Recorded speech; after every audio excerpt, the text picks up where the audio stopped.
the single only person in American history and the world who's ever indicted a president, the man you might recall who brought 2 criminal indictments against then-defendant Trump. I am talking about someone we almost never hear from before, during, and after those cases. Former DOJ Special Counsel Jack Smith, the only federal prosecutor to indict a president. He just doesn't speak much. You might recall that if you remember those busy periods during his 2 cases over the past years. But he has now, the news tonight, made this rare public appearance. And it's with someone you might recognize, a fellow Justice Department veteran, Andrew Weissman, who also, we should note, is an MSNBC analyst. So this is big news, full disclosure, someone we work with. But when this hit, I don't care who he happened to be talking to, it was going to be a big deal because it was his first comments since all of this happened, and the person he once prosecuted as a federal defendant, Donald Trump, has become president again. Smith, who speaks in a very businesslike and dry way, you can prepare for that because I'm going to show you this. He is not jumping around and being dramatic. He's not speaking in sound bites, to be sure. And yet, in a way, he was still quite candid about what was his long, secret, discreet work as a special counsel prosecuting a former president who was also a candidate. Okay, so here we go again.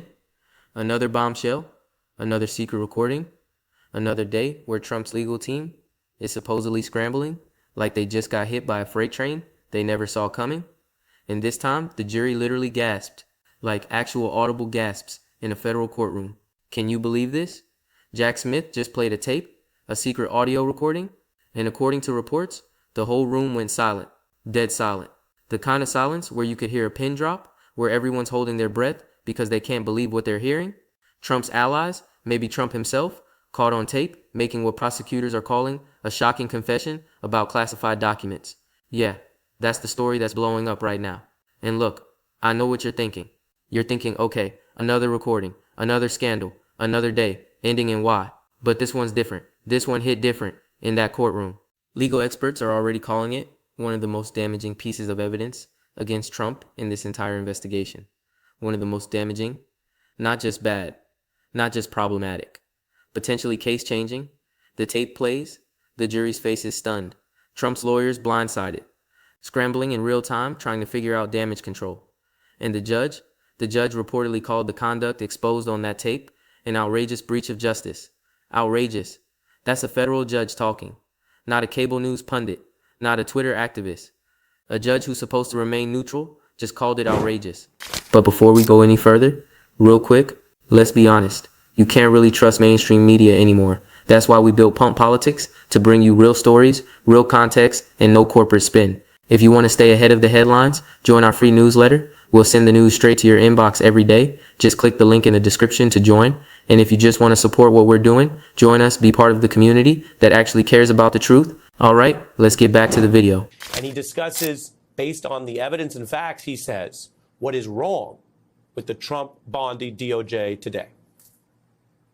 Once we get in a position where we start talking about maybe not following court opinions we don't like, we are lost. The attacks on public servants, it has a cost for our country that is incalculable. The idea that politics played a role in who worked on that case or who got chosen is ludicrous. Everybody who worked on my team was fired. Apolitical people who wanted to do the right thing and do public service. They brought somebody in who had never been a criminal prosecutor. That just reeks of lack of process. Process shouldn't be a political issue. People have to think about what matters to them, and if they believe in things like the rule of law, take that commitment and find another way to be part of the solution. That's just some of what he says there. Smith first rose to prominence in 2022 when, because of his credentials, he's prosecuted war criminals, prominent people in the public corruption unit, another case that was tinged with political questions because he went after a then top Democrat, former Democratic running mate John Edwards. Based on that background, he brought that to this approach, and he oversaw those DOJ probes that resulted, as I mentioned, in the first federal indictment of a president. He dealt with the obstruction alleged, the hiding of classified documents, and of course, then defendant Trump's recent history involved in January 6th. So what's actually on this tape? What did they hear that made a jury gasp? What confession are we talking about here? Well, from what's being reported, this recording allegedly captures Trump's inner circle, his closest advisors, discussing efforts to conceal or mishandle classified materials. Not just accidental mishandling. Not just oops, we forgot to file the right paperwork. We're talking about deliberate efforts to hide stuff, to cover things up, to obstruct justice. And here's the thing. This isn't coming from some anonymous source. This isn't leaked gossip. This is Jack Smith, special counsel Jack Smith, playing this tape in open court, in front of a jury, in front of the world. This is evidence that's now part of the official record. This is prosecutors saying, we got you. We have the receipts. We have your own words. Trump supporters are already screaming, already calling this a political hit job, already saying Smith is weaponizing the justice system, that this is election interference, that the deep state is trying to take down Trump because they're terrified of him and his second-term agenda. And look, I get it. I understand why people feel that way. The timing always feels suspicious. The leaks always feel coordinated. The media coverage always feels one-sided. But here's what Jack Smith said. He went public recently, offered to testify before Congress, and said his investigation is based on facts. Just facts, not politics, not personal vendettas, facts. He's basically saying, bring it on, ask me anything, I'll answer under oath. Put me in front of Congress, and let's talk about what we found. That's a pretty bold move for someone who's supposedly running a witch hunt. So now we're at this moment, this crossroads, where a secret recording just got played in court, where a jury gasped, where Trump's legal team is reportedly in chaos, and where the entire country is watching to see what happens next. Because this isn't just about Trump anymore. This is about presidential accountability. This is about classified documents. This is about whether anyone, even a sitting president in his second term, is above the law. And the stakes, they couldn't be higher. Trump is currently serving as president. This case could reshape public opinion. It could influence how people view his administration. It could determine whether we believe in the justice system or whether we think it's all just political theater designed to undermine him. This is massive. This is wild. And we're going to break down everything you need to know, what's actually on that tape, why the jury reacted the way they did, what Trump's defense is saying, and what this means for the bigger picture. Because trust me, this story goes way deeper than one recording, way deeper than one courtroom moment. This connects to everything we've been watching unfold over the past few years. So let's get into it. All right, so let's talk about what actually happened in that courtroom. Because the headlines are everywhere. Secret tape, jury gasps, shocking confession. But what does that really mean? What are we actually dealing with here? First, context. This whole thing is part of Jack Smith's classified documents case. You remember this case? Trump allegedly took classified documents when he left the White House after his first term. Boxes and boxes of sensitive materials, national security stuff, documents about military plans, nuclear secrets, intelligence reports, stuff that's not supposed to leave secure facilities ever. And the allegation isn't just that he took them. The allegation is that he refused to give them back, that his team allegedly lied to the government about what they had, that they allegedly moved boxes around to hide them from investigators, that they allegedly obstructed justice at every turn. Now, Trump's side has always said this is overblown, that he had the authority to declassify anything he wanted, that these documents were his, that the FBI raid on Mar-a-Lago was unprecedented and politically motivated. And look, there's legitimate debate about some of those points. The legal questions around presidential declassification powers are genuinely complex. But here's where this recording comes in. And this is where things get really interesting. From what's being reported, this tape features conversations between Trump's closest advisors, his inner circle, the people who were helping him handle these documents after he left office.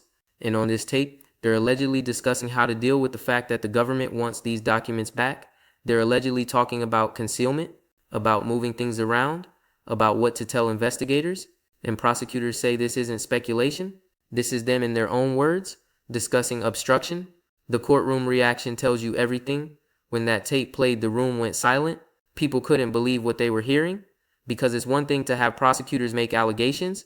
It's another thing to hear the actual people involved talking about it on tape, in their own voices, using their own words. The jury gasped. That's not normal.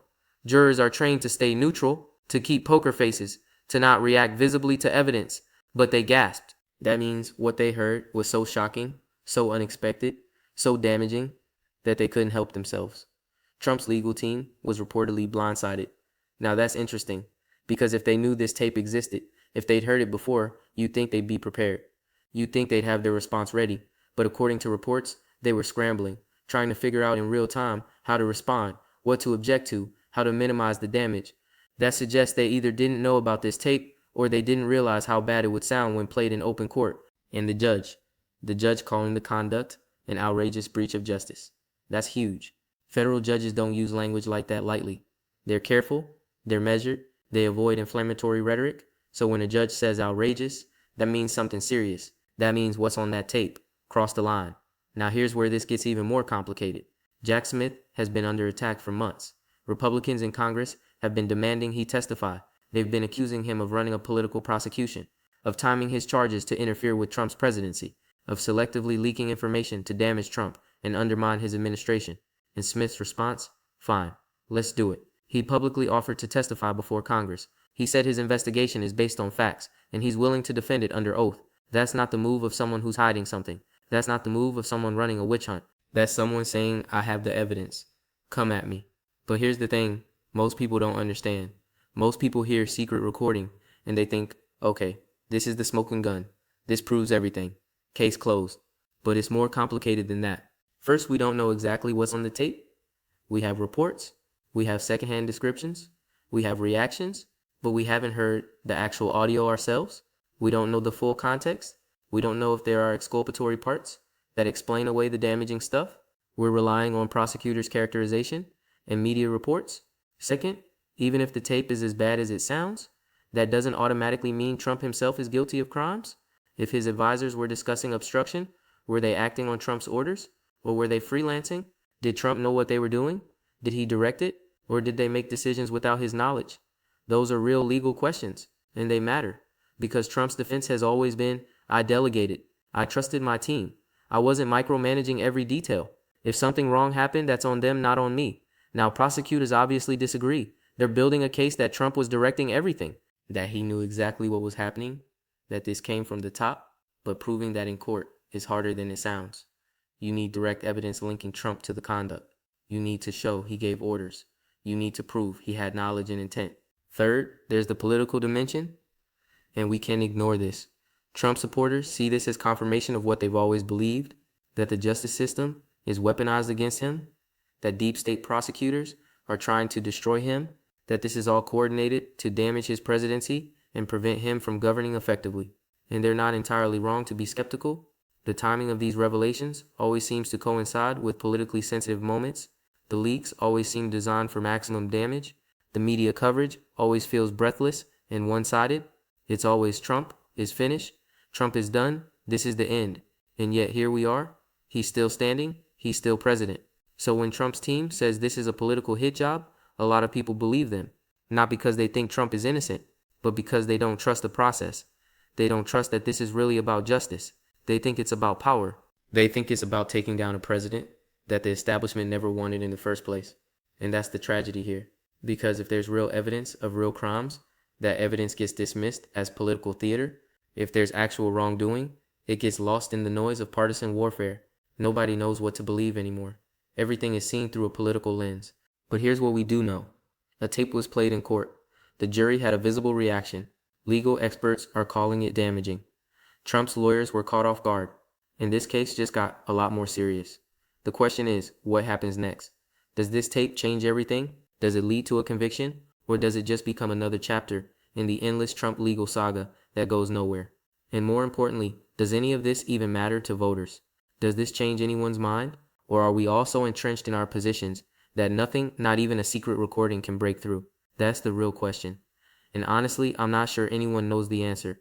Because we've been here before. We've had smoking guns before. We've had bombshells before. And nothing ever seems to stick. Nothing ever seems to result in actual consequences. So is this time different? Is this the one that actually matters? Or is this just more noise in an already deafening political circus? Okay, so let's break this down. Let's cut through the noise and figure out what this actually means. Because there's a lot of smoke here, a lot of drama, a lot of headlines. But what's the real story? Point one, this recording is a big deal for the prosecution. Like really big. And here's why. In criminal cases, especially cases involving powerful people with good lawyers, direct evidence is gold. Most of the time, prosecutors are working with circumstantial evidence. They're piecing together a story from documents and emails and testimony. They're saying, look at all these facts together. They prove guilt. But a recording, that's different. That's the defendants or their close associates in their own words. That's not a prosecutor's interpretation. That's not a witness with credibility issues. That's them talking, saying things that sound really bad. And when a jury hears that, when they actually listen to the voices of the people involved, that's powerful. That sticks in their minds. That's the kind of evidence that's hard to explain away. You can't cross-examine a tape. You can't discredit it. It is what it is. So yeah, this is a major win for Jack Smith's team. This is the kind of evidence prosecutors dream about. The kind that makes defense attorneys lose sleep. The kind that changes the trajectory of a case. Point 2. Trump's legal strategy just got a lot harder. His defense has been built on a few key arguments. 1. He had the authority to declassify anything. 2. He was cooperating with the government. 3. Any problems were caused by his staff, not by him personally. 4. This whole case is politically motivated and should be dismissed. But a recording that allegedly shows his inner circle discussing concealment and obstruction, that undercuts arguments 2 and 3. It makes it harder to say we were cooperating when there's tape of people discussing how to hide things. It makes it harder to blame rogue staffers when the conversation suggests this was coordinated from the top. Now Trump's lawyers will fight back. They'll argue context. They'll say the tape is being mischaracterized. They'll point out that we don't actually hear Trump himself on the recording. They'll claim this is all being blown out of proportion by prosecutors who are desperate to nail him on something. And you know what? They might have some valid points. We don't know the full context. We haven't heard the entire recording. Maybe there are parts that help Trump's case. Maybe the damaging statements were followed by people saying, no, wait, we can't do that. That would be wrong. Maybe there's explanations we're not hearing. But here's the problem. The jury's reaction suggests this tape is pretty damaging. And perception matters. Even if there's technical legal defenses, even if Trump's lawyers can poke holes in the prosecution's narrative, this tape creates a perception problem. It makes Trump look guilty. And in the court of public opinion, that matters as much as the legal arguments. Point 3. This raises serious questions about national security. And this is the part that should concern everyone, regardless of politics. Forget Trump for a second. Forget Democrats versus Republicans. Forget who you voted for or whether you support his presidency. We're talking about classified documents, documents that contain some of our most sensitive national secrets, military plans, intelligence sources, nuclear information, stuff that could get people killed if it falls into the wrong hands, stuff that could compromise ongoing operations, stuff that foreign adversaries would pay millions to get their hands on. And the allegation here isn't just that these documents were mishandled, it's that there was an active effort to conceal them from the government, to obstruct the efforts to get them back, to hide them from investigators who had legal authority to retrieve them. That's terrifying because it means that for months, maybe years, these documents were sitting somewhere unsecured, in boxes at Mar-a-Lago, in a bathroom, in a storage room, where who knows who had access, where foreign intelligence services could potentially have gotten to them, where they could have been photographed or copied or stolen. We've had major breaches before. We've had spies steal secrets. We've had leakers expose classified information. We've had scandals involving mishandled documents. But this is different. This is a former president, now current president, allegedly holding on to the most sensitive documents in the government and allegedly refusing to give them back when asked. That's unprecedented, and it should worry everyone. Because if a president can do this, if someone at that level of power can mishandle classified information without consequences, what does that say about our national security? What does that say about accountability?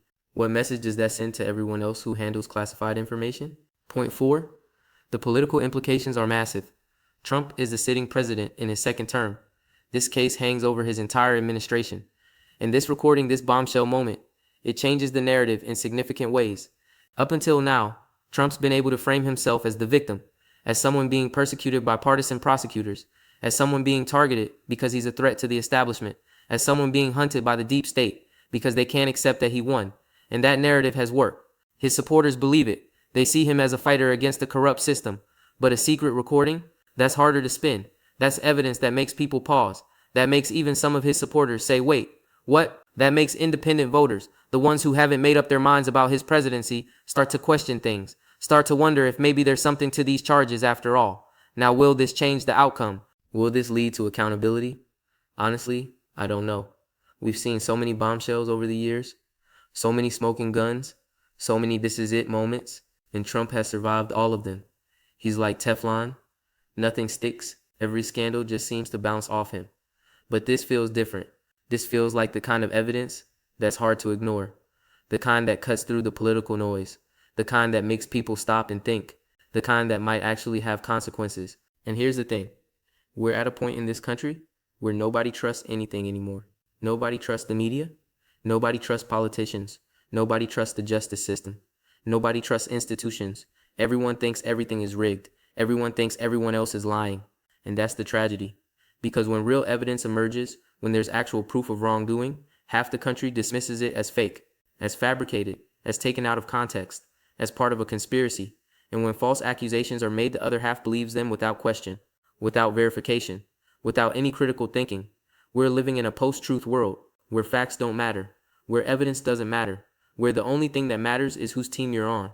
If you're on Trump's team, he can do no wrong.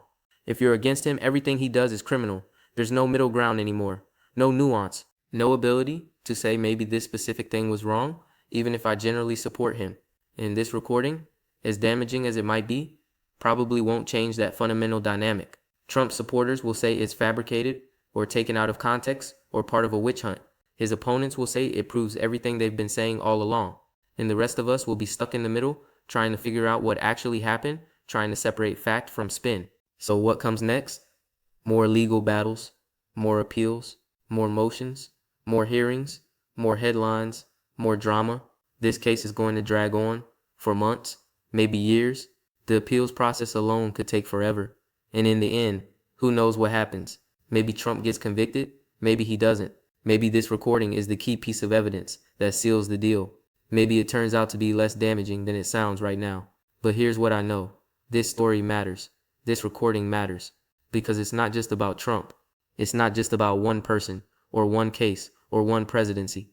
It's about whether we have accountability in this country. It's about whether laws apply to everyone, or just to regular people. It's about whether we can trust our institutions to get things right. It's about whether justice is blind, or whether it depends on who you are and how much power you have. And right now, I'm not sure any of us know the answer to that. We're all watching. We're all waiting. We're all trying to figure out what comes next. All right, that's it for today. This story is going to keep developing. More details are going to come out. More recordings might surface. More witnesses might testify. And you can bet we'll be here covering every twist and turn.